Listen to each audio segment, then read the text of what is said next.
This is DW News Asia. Coming up today, why ethnic violence in an Indian state refuses to stop.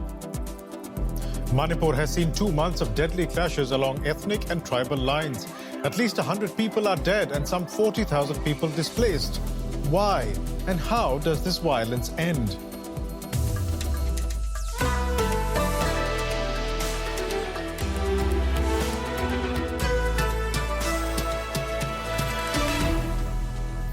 I'm Biresh Banerjee. Welcome to DW News Asia. Glad you could join us.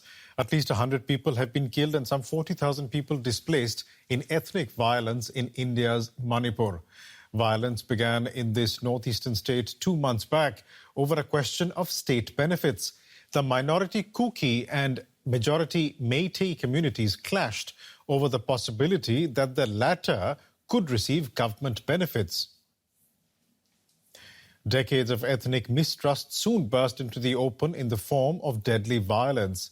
Violence which has continued despite internet shutdowns and a heavy security presence. Another evening of violent unrest in Manipur. Security personnel attempting to end clashes that have taken at least 100 lives so far. And amidst the pain, anger at the government. Our Manipur chief minister said that the Impal region has cooled down. But that's not true. It has not cooled down. There are areas still experiencing violence.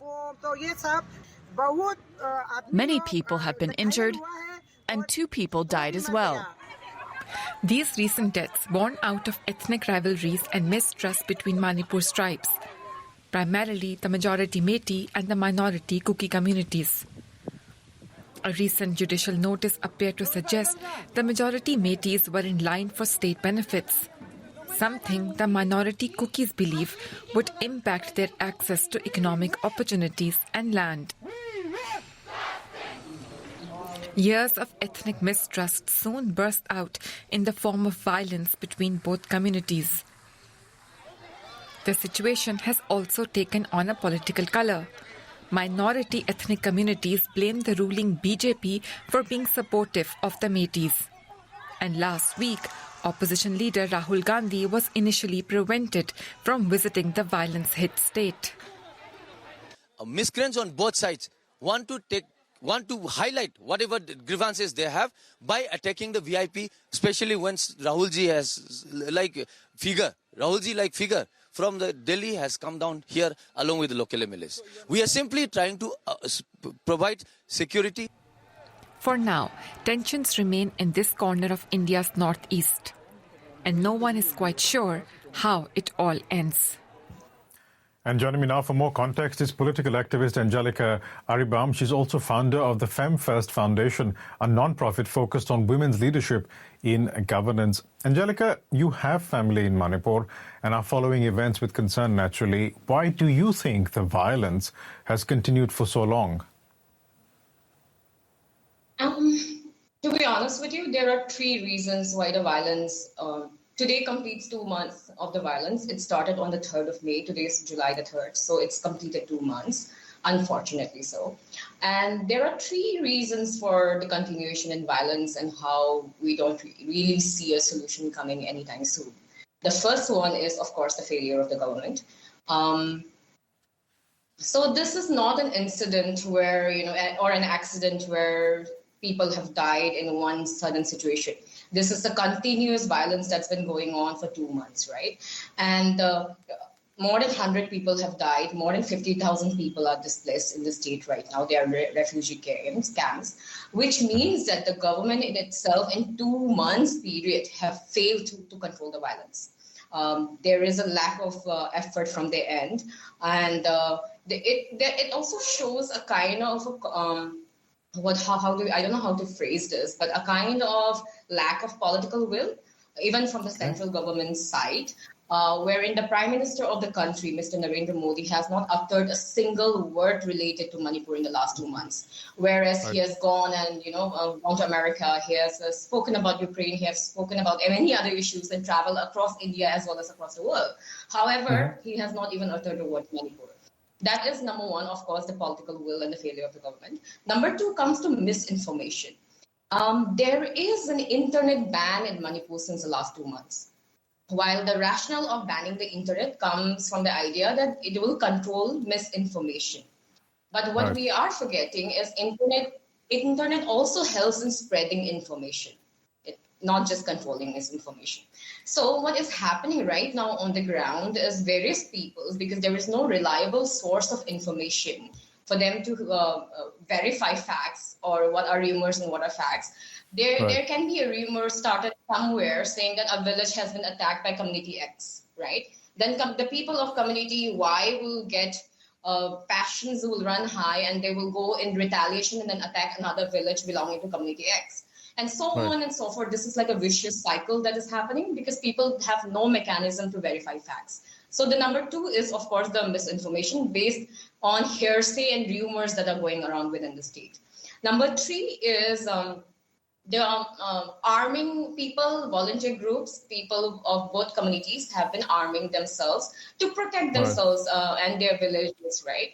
As also mentioned in one of your reports earlier, the DW has done a report on the same, where government armories have been raided so that the villagers can arm themselves and protect themselves from any kind of attack on their property and land, etc.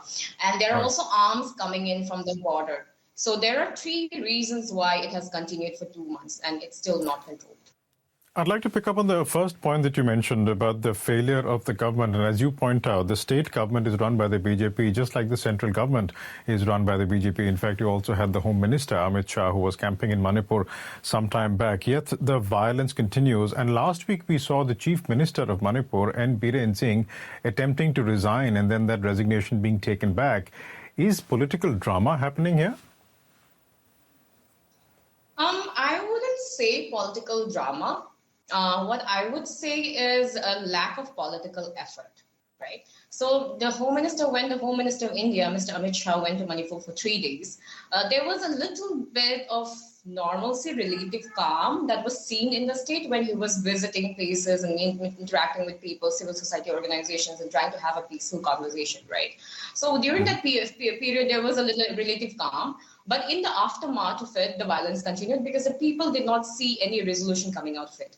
Similarly, last week when the Chief Minister of Manipur decided to resign, in fact, it was his resignation was stopped by a handful of supporters who tore the resignation paper. But what we need to also understand is there are a handful of supporters who are saying that he should continue in the position. And also there are people who attack the BJP office itself. Right? When the attack on the BJP office and FEC burnings and all happened, that is when the Chief Minister decided to resign. But again, the resignation was stopped by a handful of people. So there are two separate factions of people who believe that, one of the group believes that the Chief Minister is doing a good job. On the other hand, the other group believes that the Chief Minister has failed in securing law and order in the state. But the truth of the matter remains the fact that for 2 months, a civil war-like situation is breaking out in Manipur, and no one has been able to control it. And there is also a larger demand for president's rules so that the central government will come and try and restore peace in the state. But we don't even know for sure how much of a success that will be, given the fact that today there are 40,000 paramilitary forces, security personnel that have come into Manipur to control the situation since the last 2 months, right? Even they have not been able to restore peace. So how much of a solution will the president's rule bring? We are not really sure. How much of a solution Biren Singh remaining in power will bring? We don't really know for sure. But the idea remains that between this tussle, the people are suffering when the people of Manipur desperately want peace today. Let's talk about the people of Manipur. As you correctly point out, about 40,000 people have been displaced from their homes in the last month. I mean, what is their future? Can they even go back to their homes given that there is this ethnic violence and communities are arming themselves to defend against each other? In the immediate future, I don't see peace returning so soon because the fault lines are drawn right now. There is a lot of mistrust between the communities. People are stationed in refugee camps without basic amenities, just living there because they're afraid to go back to their homes. Most of the houses have been burned down. to the effect that there was, in fact, a press release given by one of the community's groups a couple of days ago, wherein it mentioned clearly that the houses and land belonging to the other community people who have fled from the area will be redistributed amongst themselves, right? So it sort of leads to a situation where normalcy will take, years and years, not right now. You talk about normalcy taking a long amount of time. I did want to ask you about how this violence ends. And also just for the benefit of our viewers, I think they should be aware that you're talking about mistrust between communities. This mistrust has existed for decades prior to this violence. It wasn't created because of this violence. Given all that context and given all that background, how does this violence end? See, the people of Manipur have lived together for a long time, especially the two communities that are conflict today, right? But today the situation is such that it is a tinderbox. Anything, any moment can spark to a bigger and more brutal situation. And this, to the extent that in the yesterday, there was a news report saying that 3 people were shot and 1 was beheaded, and the beheaded person was being, put on display so that people are aware of the fact that this has reached to the level of, barbarism and dismemberment. And right now, in this situation, the way I say that I have been studying this historically as well on how India has dealt with similar conditions of ethnic violence in the past. And I would like to go back to the partition days when Mahatma Gandhi went to Napoli when the partition broke out and communal riots broke out between the Hindus and the Muslims in Napoli, right? So Mahatma Gandhi went there and he stationed himself there for months, meeting and interacting with the people and trying to reconcile with each other and having peaceful conversations. Similarly, in today's context in Manipur, what is the ideal situation is a lot of central leaders, national leaders, political leaders, be it the prime minister, be it the other ministers, coming to Manipur, staying, not just parachuting and leaving, but staying in these areas which are conflict-ridden, staying there, living with the people, trying to have this peaceful conversation and trying to bring it. And let me tell you, it's not an impossible task at all, because when there are any state elections happening in the rest of the country, there is a blitzkrieg of central ministers and leaders flying down and spending time in the election-going state. But here is a civil war that has taken so many lives, and if there is a will to do so, they can go and stay in those camps that will bring relative peace, to the people and some respite from the violence. We'll have to leave it there. Thanks so much for joining us today, Angelica Aribam. That does it for today. We'll see you back here tomorrow. Goodbye.